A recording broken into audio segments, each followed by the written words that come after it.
Hi friends, SuNN here. Thanks for joining me for another Christmas Crush holiday card. Today I'm using the Sheltering Tree stamp set. It is one of the most versatile stamp sets in the way of seasons. And I'll show you at the end of this video how I used the different seasons to create greeting cards. So I have started with the soft suede ink, and I am using my piercing mat because the first time I did this, I didn't get a great impression. And then I used my embossing buddy, and then I inked the leaves up with Versamark, and I will be heat embossing with the iridescent ice, which pretty much looks like your Dazzling Diamonds glimmer paper, except it's in embossing form. And now I'm doing the little hill, or I don't know, the ground, let's say, and I am heat embossing that for white for the snow. And then I'm going to use the snowflakes that are in this set, and I'm going to ink up with the Versamark all over the background. Basically, I kind of think I went a little crazy, but it's a cool card, so I really liked it. And I'm heat embossing all of that, so the ground and the snowflakes in white.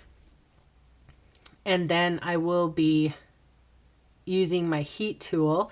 And it's really kind of hard. You're not going to be able to see a heck of a lot because, you know, it's white on white. And I probably could have edited this part out, but, you know, it's a process. So you can see what I'm doing, and sort of with me helping you to describe it along the way. I'm sure you'll figure it out.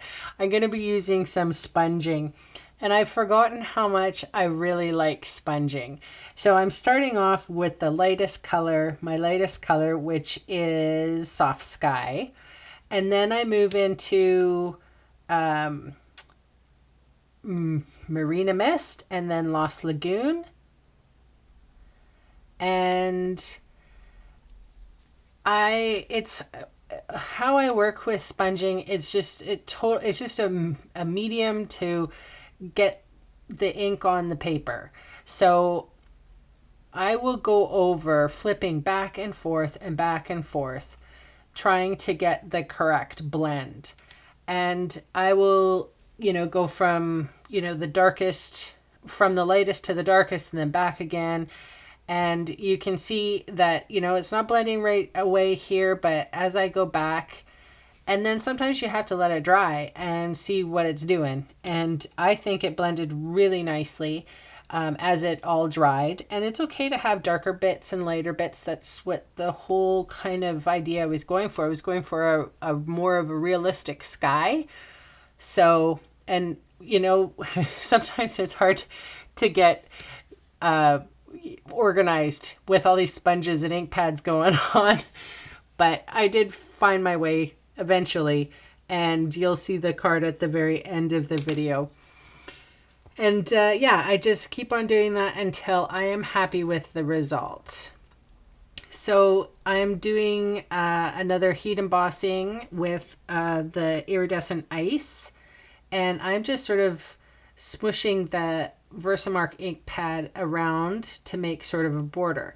Now in retrospect, I could have used the Dazzling Diamonds glimmer paper, but the heat embossing tool, it's kind of a heat embossing technique card today, so I'm just going ahead and going with it. And so I'm just sprinkling that embossing powder on, and I just went straight up to the edge. And I don't know why they don't call this Dazzling Diamonds embossing powder. Maybe it's too confusing. So they call it iridescent ice. It looks like snow. I like it. It's very glittery. I have it completely covering my craft area at the moment. Oh, there's my the fast fuse going on the back of the card, or card front, I should say. And I'm just adhering that straight to the card. And then I'm like, oh, it doesn't have a Christmassy sentiment, or it doesn't have a sentiment at all. So I went back to the sheltering tree and I thought, if somebody was away and wasn't able to make their Christmas, you could always send something like thinking of you. So yeah, they don't have like a Merry Christmas or anything with this stamp set, but that's okay. It's a wintry type card. So I just used my little banner punch and flag those ends. And that is my winter card using the sheltering tree. And then the following pictures are going to be of the summer, spring, and fall.